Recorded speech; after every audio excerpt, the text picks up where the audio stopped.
앉아 있습니다. 이 많은 관용을 보십시오.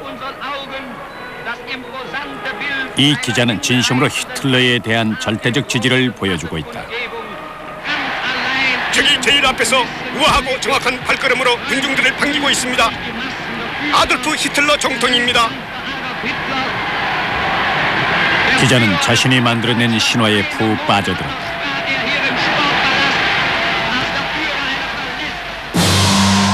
괴벨스 박사는 자신에게 하늘과 같은 존재를 찾았다. 히틀러는 바로 구세주였다.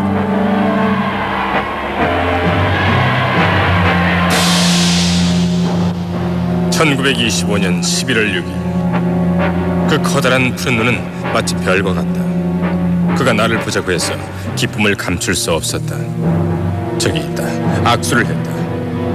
그와 30분 동안 나눈 이야기는 재치와 유머, 풍자, 솔직함, 정열과 열정으로 가득했다. 이 사람은 왕의 자질을 타고났다. 타고난 지도자이며 미래의 통치자였다.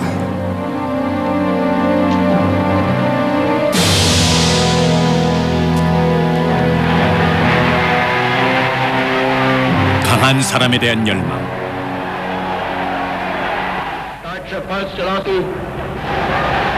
설득력 있는 말에 대한 동경, 우리 독일인들은 정통의 말과 희망을 따라야 합니다.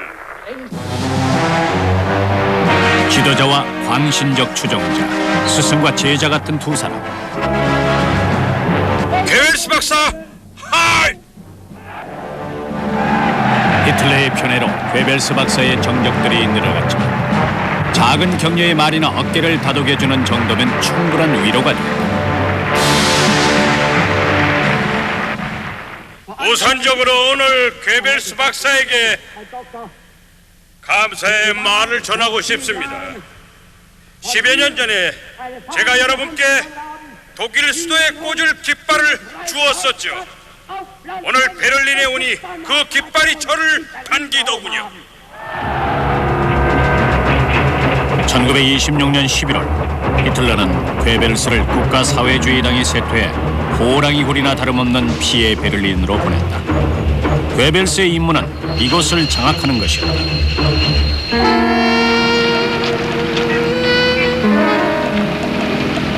라인란트 지방 출신인 괴벨스는 생애 최고의 기회를 포착했다. 그는 열정적이고 민첩했고 도덕적 관념이 부족했으며 무엇보다도 사람들에게 주목받고 싶어했다.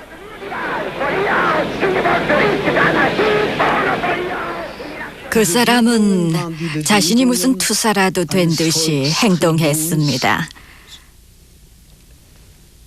체구는 작지 않았지만 너무 마른 편이었고 머리가 상당히 커서 전체적으로 불안정해 보였습니다. 입이 얼굴의 반을 차지할 정도로 매우 컸어요.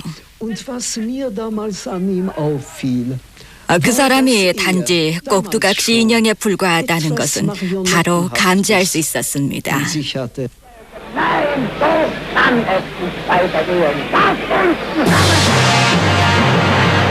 선전대원으로서 괴벨스는 빨리 적응해 갔으나 연설자로서는 여전히 어설프다.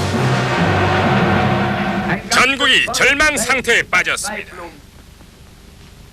이런 절망을 극복하지 못한다면 우리 독일 제국에 희망이란 없습니다. 괴벨스는 자신의 신문 앙그리프를 선전에 활용했다. 앙그리프는 쓰레기 같은 신문이죠. 아주 형편없고 온통 거짓말만 해댔습니다.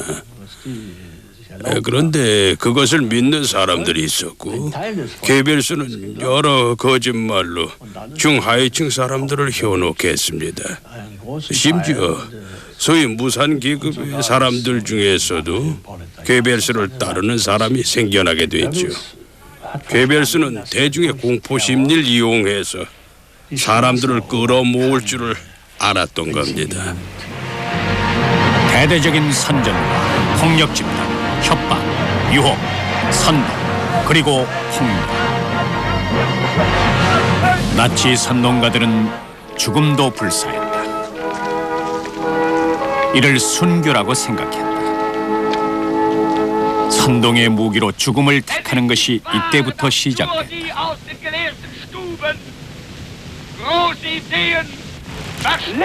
우리 독일인들이 생을 이해하지 못했을지라도 장엄하게 죽는 것이 뭔지를 압니다.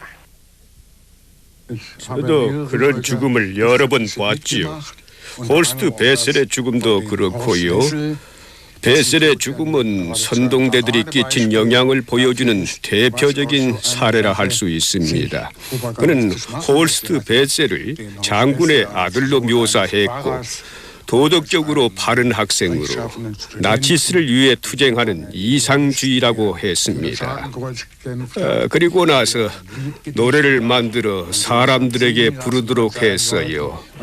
홀스트 베셀을 전설적인 영웅으로 만들어내는데 성공한 겁니다.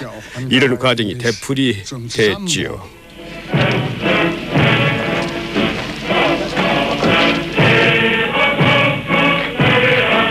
이 노래에 발맞춰 병사들은 폐허 속을 행군했다.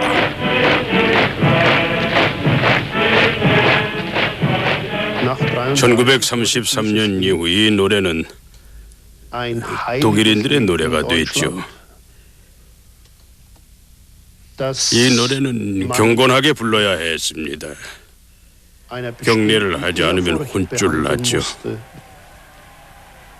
경례를 했는데 나중에 유대인이라는 것이 밝혀지면 더 크게 당했습니다. 국기나 국가 앞에서는 이러지도 저러지도 못하는 상황이었습니다. 나치 선동대는 돌격대원들을 동원해 독일을 화염 속으로 몰아넣었다.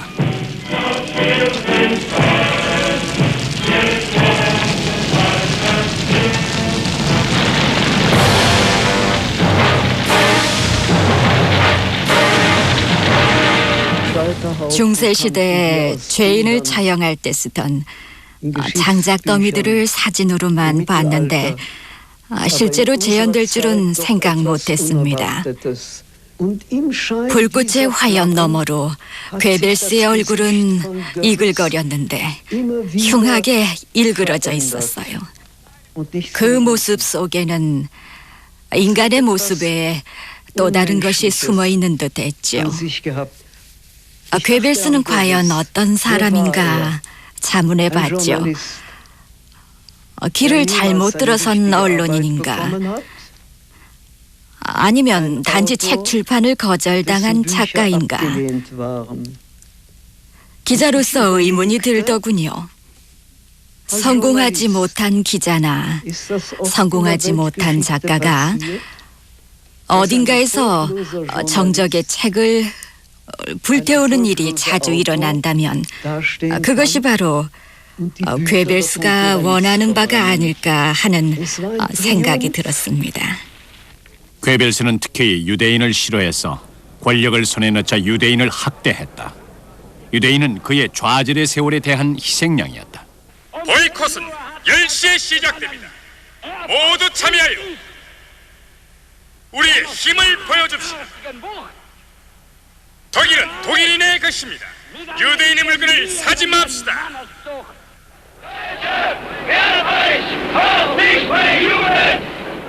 괴벨스는 유대인의 상점을 공격했다.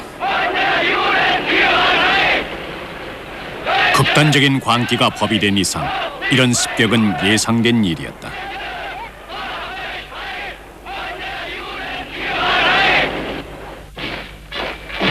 독일군은 화려한 조명 아래 이곳에 입성했다. 괴벨스의 권력 장악은 영화로 재현됐다. 위선. 오늘 이 성대한 의식을 축하하기 위해 여러분과 함께 자리를 할 수 있게 되어 매우 기쁘게 생각합니다. 히틀러의 새로운 선전장관, 대중선동과 세뇌를 위한 본부. 여기에서부터 선전운동을 시작하여 전 국토를 철저하게 휩쓸었다. 신기술로 포장된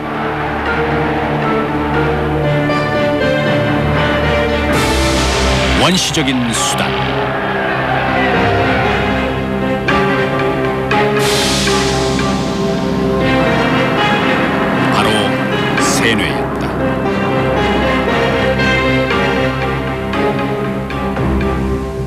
우리는 선전 활동을 통해 많은 사람들에게 우리의 사상을 자연스럽게 침투시켜 사람들이 무의식적으로 받아들이게 만들어야 합니다. 우리는 선전 활동의 목표가 표면에 드러나지 않게 교묘히 활동함으로써 우리 사상에 영향을 받는 사람들은 그 사실을 전혀 알아채지 못하게 해야 합니다.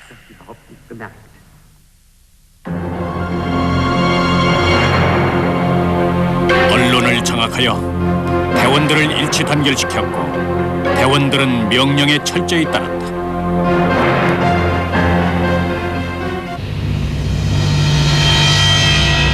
결과적으로 이 언론인들은 독재 정권의 충견이 됐다.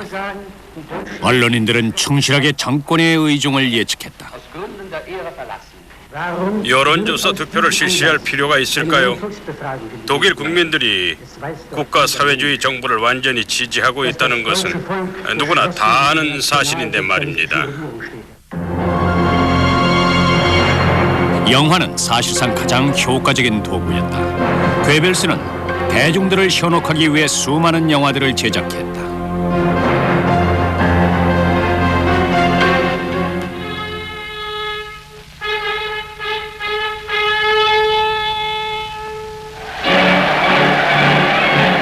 군중의 무리, 독일인의 형제,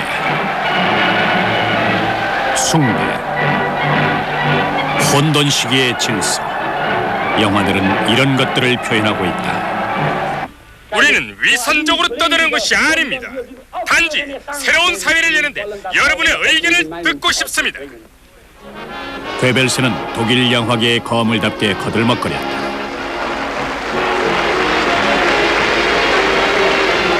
아무렇지도 않게 지위를 남용했으며 여배우들을 이용해 자신을 부각시켰다. 그는 배우 발탁의 명수였다.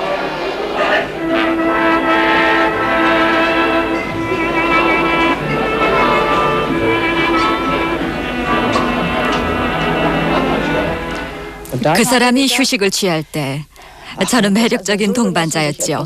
그 사람을 기쁘게 해주려고 했던 것보다는 아마도 너무 무서워했던 것 같아요.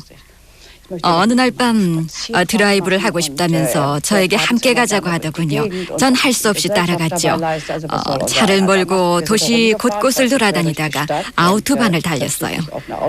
어떤 울타리를 지나자 작은 정원이 나왔고 어떤 문을 지나 우린 안으로 들어갔죠.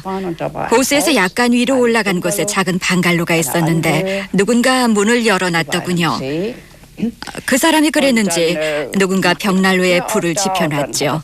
술 한 잔을 주면서 앉으라고 하더군요. 우린 많은 얘기를 나눴어요. 그러다가 그가 관계를 좀 더 진전시키려고 하더군요. 제겐 너무나 기가 막히고 놀라운 일이었어요. 그 후로 전 배우라는 직업에 정남이가 떨어졌죠. 그 사람이 스타로 만들어주겠다고 약속했지만 제가 매우 신경질적인 반응을 보이자 결국 포기하더군요. 그리고는 이곳에 발붙일 생각도 하지 말라고 말하더군요. 그게 전부였습니다.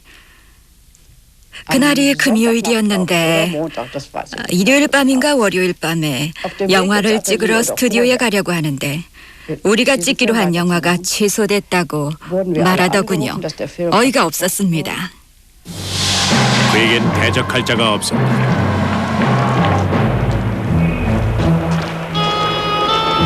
괴벨스는 어린 시절 소아마비를 앓아 오른쪽 다리를 절어 병역에서 제외됐다.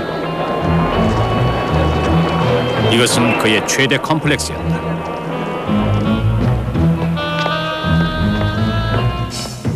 신체적 장애가 있던 어린 시절의 경험으로 성격적인 이상이 있었어요. 그중 하나가 바로 복수심이었죠. 그런 복수심에 불타고 있었어요. 어린 시절의 일을 전혀 잊지 않고 평생 한을 품고 살았던 것이죠. 간단히 말해 어린 시절의 경험 때문에 아주 부정적 성격이 형성됐다고 생각합니다. 여자들과의 관계에서도 어린 시절의 경험이 막대한 영향을 끼쳤을 것이 분명하죠. 아무튼 신체적 장애와 그로 인한 컴플렉스로 성격이 부정적인 방향으로 형성됐던 것입니다.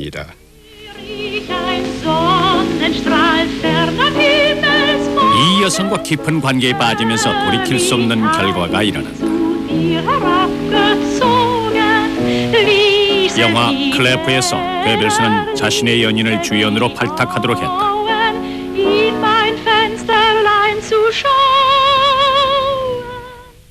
제가 그 사람의 사랑을 받아들였어요. 그 사람이 절 너무나 사랑했기 때문에 그 사랑을 받아줄 수밖에 없었죠. 불행히도 그 사람이 부인한테 사실을 고백했어요.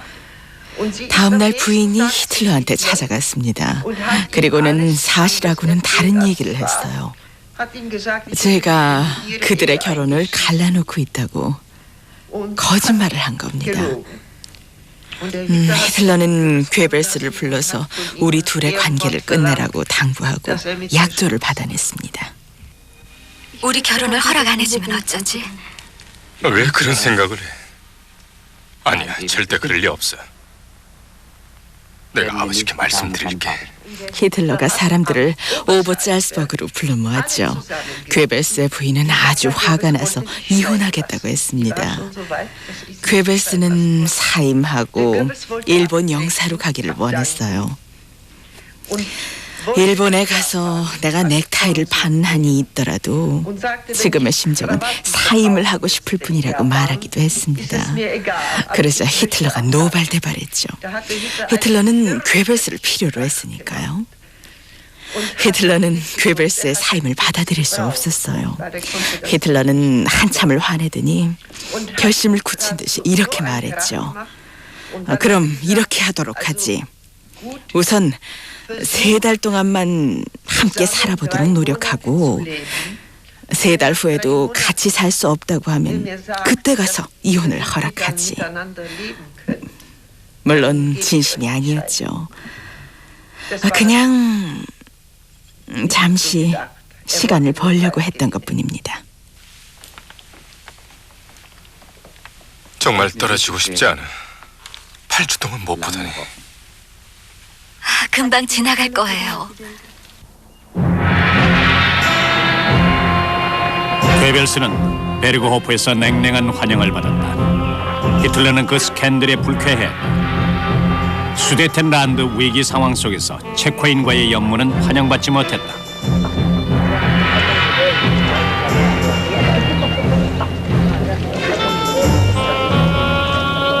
위기를 느낀 그는 히틀러의 명령에 따라야 했다. 사랑보다는 히틀러의 신뢰가 더 중요했다. 히틀러는 아주 차가운 음성으로 괴벨스에게 바로바로 48시간 내로 프라하로 돌려보내라고 명령했죠. 그 여자가 체코인이라는 것이 그 이유였습니다. 그때 리벤트롭을 비롯한 괴벨스의 정적들은 아주 기뻐했습니다. 괴벨스가 히틀러의 눈밖에 나는 순간이었으니까요.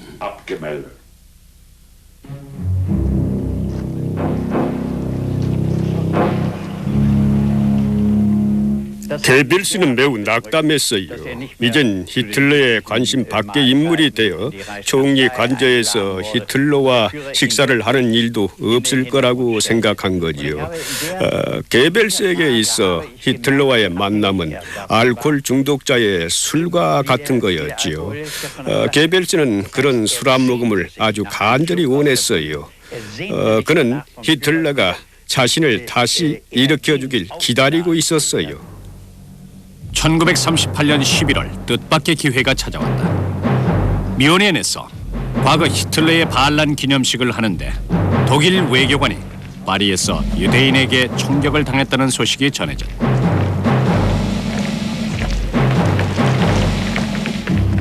유대인들은 조심해야 할 겁니다.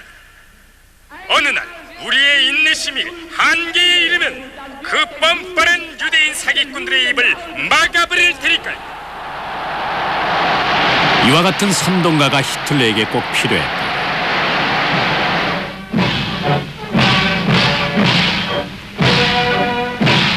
히틀러는 전쟁을 부추길 인물이 필요했던 것이다.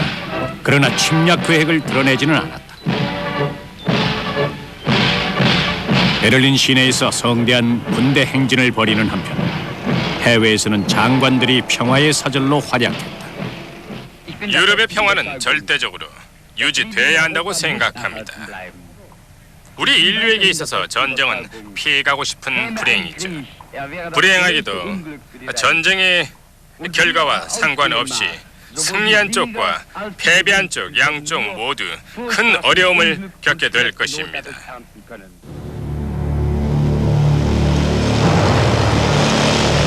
불행하게도 전쟁이 시작되자 괴벨스는 다시 제3자로 밀려났다.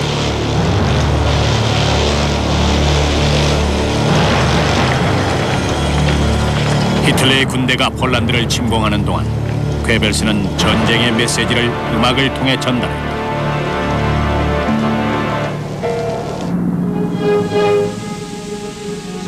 독일 공군이 공격할 때 일어나야 합니다.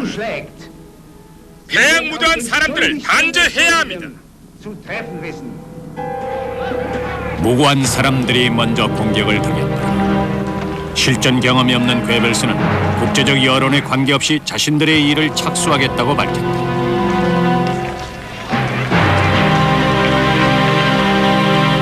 폴란드 여정길에서 괴벨스의 인종적 증오심은 더해졌다. 1939년 11월 개토로 떠났다. 그곳에서 모든 것을 직접 눈으로 확인했다. 형언할 수 없다. 그들은 인간이 아닌 동물이었다. 인간적으로는 안 되고 대대적인 수술이 필요하다. 대대적 수술이. 1939년 말이나 1940년쯤에 폴란드에 유대인에 관한 뉴스 영화가 상영됐어요. 영화가 끝나고 불이 들어오자 게벨스가 말했죠.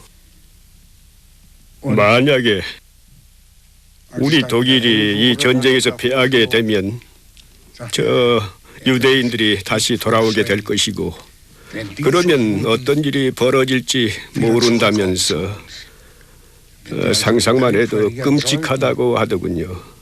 제 부인과 전 종종 그 얘기를 했는데 그런 일이 벌어지면 서로 자살하자고 했었지요.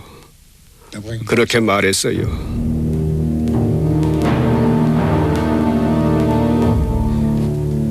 게벨스는 유대인들을 학대했어요. 저 사람들의 얼굴을 봐라. 정말 바람치하지 않는가라고 격분하며 말을 하곤 했습니다.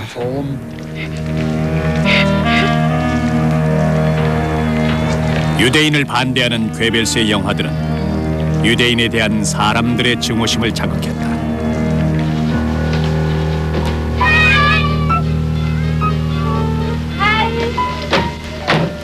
반대로 이들은 영웅이었다. 가족과 함께 있는 롬멜 장군. 롬멜 역시 괴벨스와 같은 출세주의자였다. 괴벨스도 롬멜의 영웅화에 일조했다. 선전용으로 승리만 한 것이 없었다. 전쟁의 승리에 대한 괴벨스의 회의론은 옅어졌고 히틀러의 천재성에 대한 확고한 믿음만 더했다.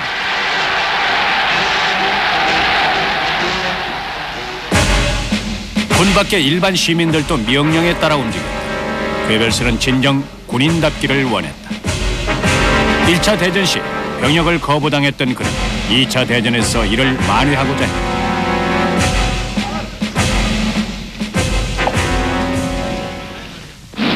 1941년 6월 전쟁에 참여하려는 통보를 받았다.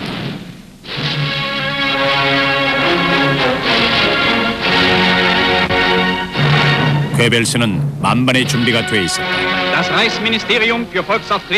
이번에 그는 소련에 대한 전쟁을 선포할 수 있었다. 히틀러는 소련이 영국을 획책하고 있다고 생각했다.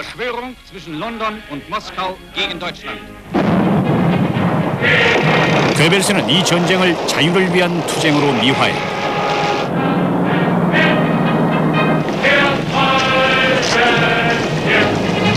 괴벨스는 전혀 꺼릴 것이 없이 침략 전쟁을 예방 전쟁으로 미화시켰다. 미화된 이에게 진실이 끼어들 여지가 없었다. 정통의 과단성 있는 행동으로 야만적인 몽골 무리를 물리쳤습니다. 인종 증오 정책은 괴벨스의 진면목을 보여주었다. 바로 열등감에 시달린 한 인간의 광분이었다. 우리의 국가 사회주의가 유럽 문화의 새로운 골격과 틀을 만들어가는 동안 유대인의 지도하에 있는 열등한 인종들이 중심이 된 볼세비즘은 전쟁을 선언했습니다. 괴벨스는 말로 사람을 죽였다.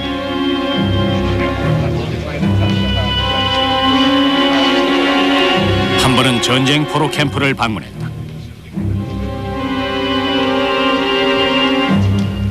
그는 고통받는 사람들에게 일말의 동정도 없었다. 전쟁의 그림자 속에서 유대인 학살 계획을 서둘렀다.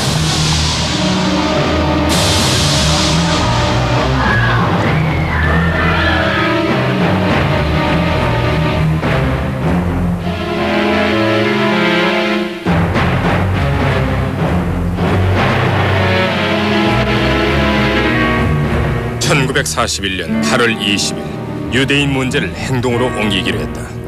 총통께서 유대인을 구분하는 표식을 만들라고 하셨다. 필요한 계획을 법적 서류 절차 없이 매우 빨리 수행할 수 있을 것 같다. 모든 유대인이 이 배지를 달면 유대인들은 감히 시내를 활보하지 못할 것이다.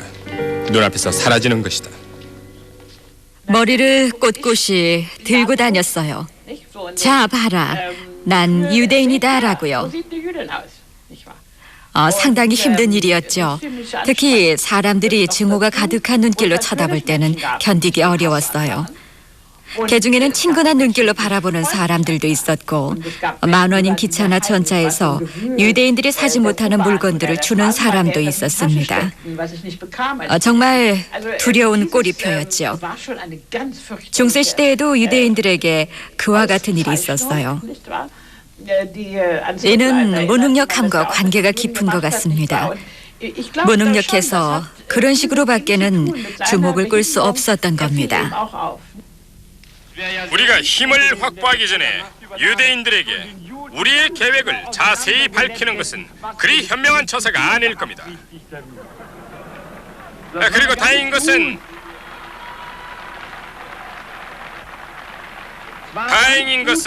일부 유대인들이 설마 그러겠어, 말은 그렇게 하는데 두고 보면 알겠지라며 안심하고 있다는 겁니다.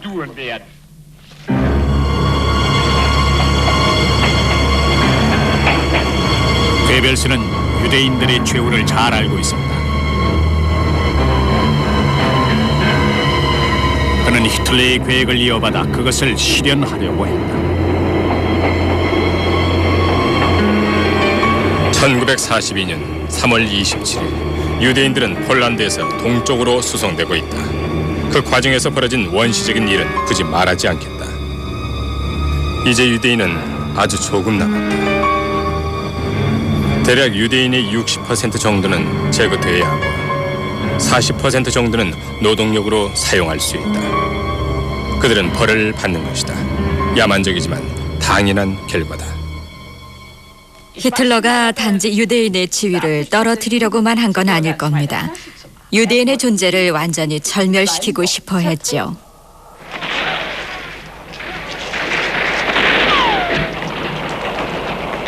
전쟁이 확대될수록 무수한 선전 문구들이 더욱 쏟아져 나왔다.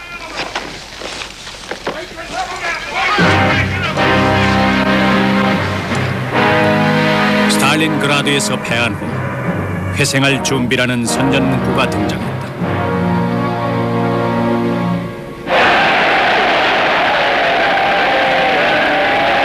가능한 모든 것이 총동원됐다. 유대주의는 완전히 박멸해야 할 전염병과 같습니다. 우리 독일 민족은 어떤 식으로든 유대인의 위협에 굴복하지 않을 것이며 그들의 위협에 철저히 대항해 나갈 것입니다. 모두의 힘을 모아 유대인 제거에 전력 투구해야 합니다. 유대인의 멸종, 괴벨스는 스포츠 팰리스에서 전혀 거리낌 없이 진심을 말했다. 바로 후방에서의 전면전의 대중적 지지를 원했다. 괴벨스는 사람들의 광기를 끌어내기 위해 연설의 절정 부분을 애쓰며 되풀이했다. 영국인들은 우리 국민들이 전쟁을 선포한 정부의 방침에 반대한다고 떠듭니다.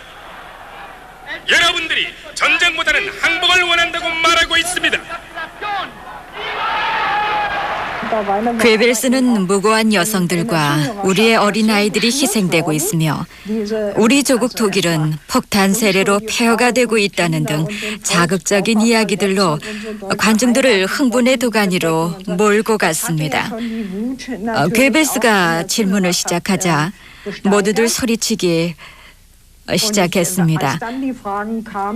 흥분하며 손을 들고 지지를 표명했죠. 전쟁을 원하십니까?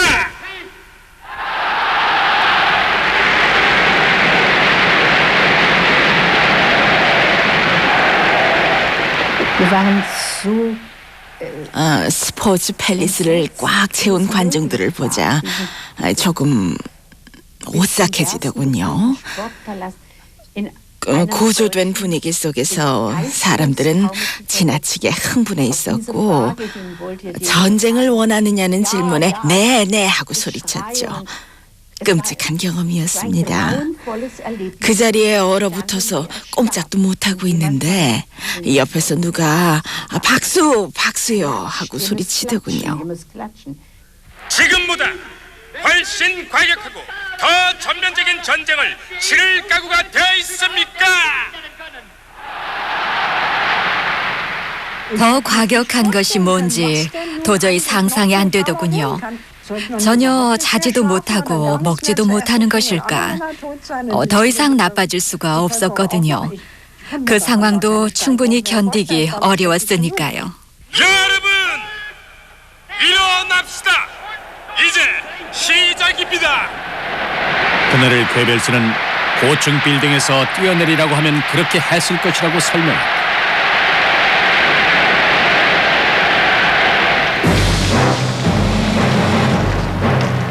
전면전의 실상은 곧 드러났다. 어느 누구도 빠져나갈 수가 없었다.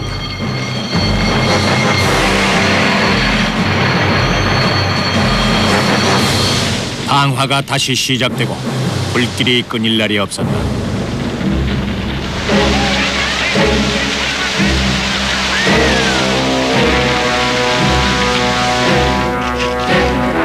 독일의 도시들은 죽어가고 괴벨스는 더욱 타올랐다. 그는 위기에 강했고 사람들을 선동하는 방법을 알았다. 승리도 보장하지 못하면서 인내와 끈기를 부추겼다. 히틀러와는 달리 그는 과감하게 거리를 활보하면서 공공연히 전쟁의 승리를 확신하고 다녔다. 개인적으로는 승리에 대해 회의적이었다.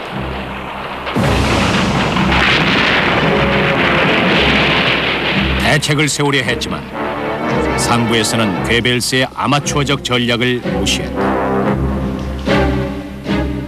괴벨스의 영향력은 미미했습니다.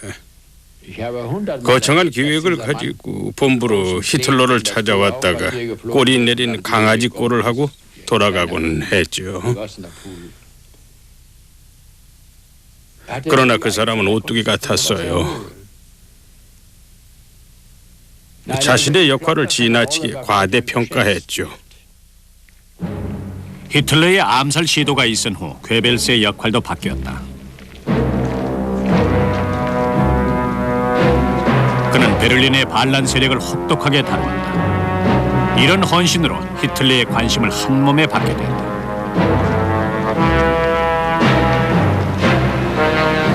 전시 동원령의 전권을 위임받은 괴벨스는 독일 구석구석을 뒤져 사람들을 전쟁터로 내몰았다.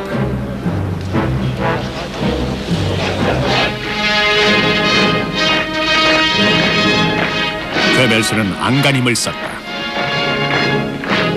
기울어가는 독일을 살리기 위해 노인들도 소년들도 동원됐다.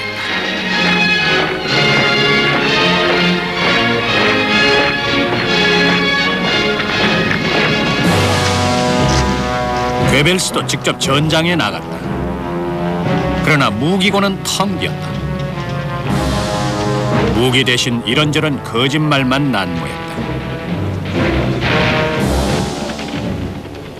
지금 만들어진 사단은 최소 방어선을 지켜야 합니다. 몇 주 후 주요 공격을 위한 추가 사단이 구성되어 투입될 것입니다. 우리 동지들은 기꺼이 전투에 나갈 것이고 복수를 다짐하는 우리 전우들의 울부짖음은 적들을 겁에 질리게 할 것입니다. 이미 세뇌된 상태여서 우린 이길 수 있는 전쟁에 싸우러 간다고 생각하고 있었습니다. 어느 정도 자신도 있었지요. 게벨스도 우리가 나치스 청년단이나 그 밖의 모임에서 들었던 말들을 똑같이 반복하더군요. 그는 정말 확신에 차 있었어요. 그가 말한 건 모두 진실이어야 했지요. 우린 정말 순진했던 겁니다.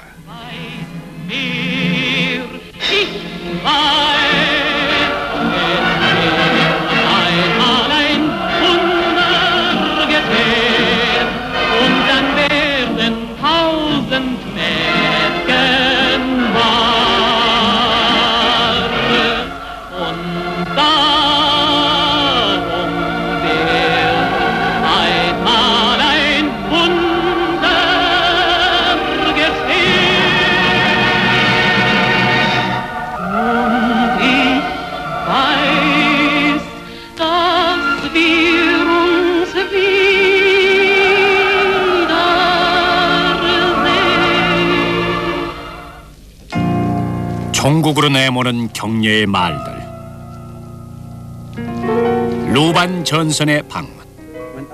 우리는 괴벨스의 연설을 기대하고 있었죠. 흥미있는 사실은 괴벨스가 한 번도 최후 승리라는 말을 절대 쓰지 않았다는 겁니다. 정말 머리가 뛰어난 사람이었던 겁니다. 진실처럼 보이는 거짓말들이 계속됐다. 괴벨스가 와서는 모든 희생을 각오해야 하며 이 모든 것이 제 손에 달려있다고 말하더니 무슨 보장이나 해줄 수 있는 약속 같은 건 없다고 하더군요. 광기에 찬 그는 아무것도 모르는 순진한 사람들을 유혹하여 이들의 신뢰를 악용했다. 우리 독일은 절대 패배하거나 무너지지 않을 겁니다. 남녀노소 구별 없이 모두 힘을 모아 나아갈 때입니다. 결국 게벨스는 자신의 아이들도 죽음으로 몰아넣었습니다. 그 사람은 인간이 아니었어요.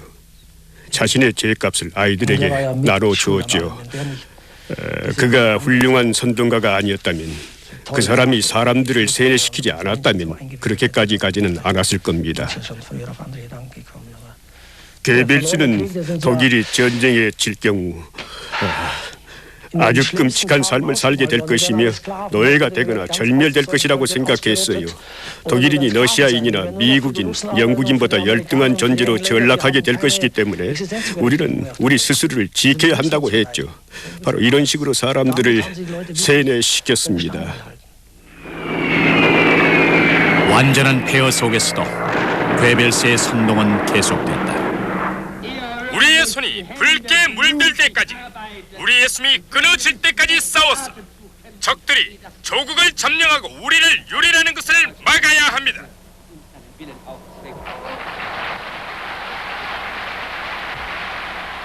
베를린은 이제 최전선이 되었습니다.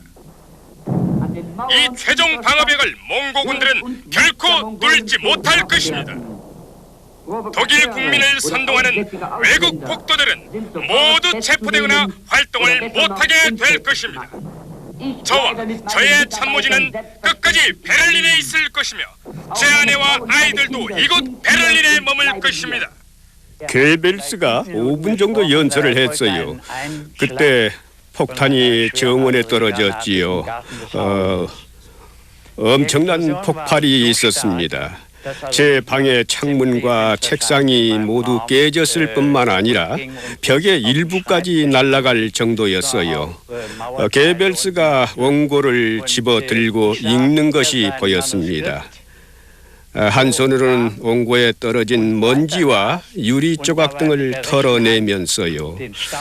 그는 전혀 동요하지 않고 놀랍도록 침착했습니다.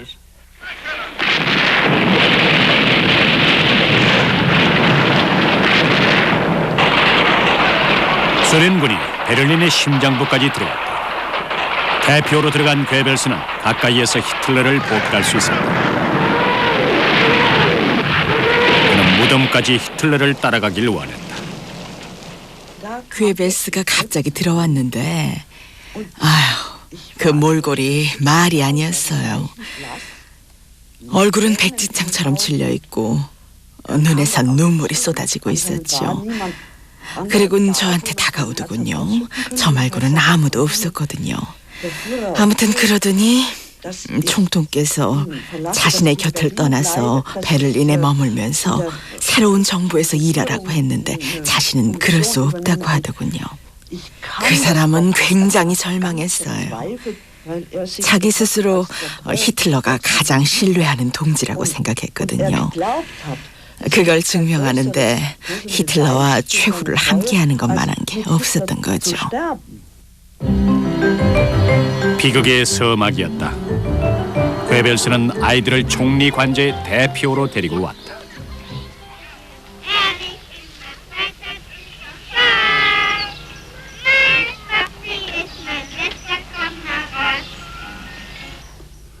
아이들이 대피소에서 머물 거라는 말이 돌자마자 난리가 났죠. 부엌에서 일하던 여자에서부터 관료들까지 게벨스에게 찾아가 아이들을 살려야 한다고 간청했습니다. 마침내 그날이 오고 플라우 게벨스는 아이들에게 죽음을 맞을 준비를 시켰습니다. 아이들은 하얀 옷을 입고 머리를 곱게 빗었습니다. 그리고는 떠나갔죠.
게벨스는 손을 비비고 있었어요.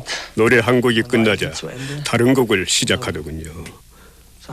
위대한 베를린을 행진하네. 아돌프 히틀러를 위하여 싸우러 가네. 그러더니 위대한 베를린을 행진하네. 상상해보세요. 소름 끼치기도 하고 불쌍하더군요. 그 광신자는 어디서 멈춰야 할지를 몰랐던 것입니다.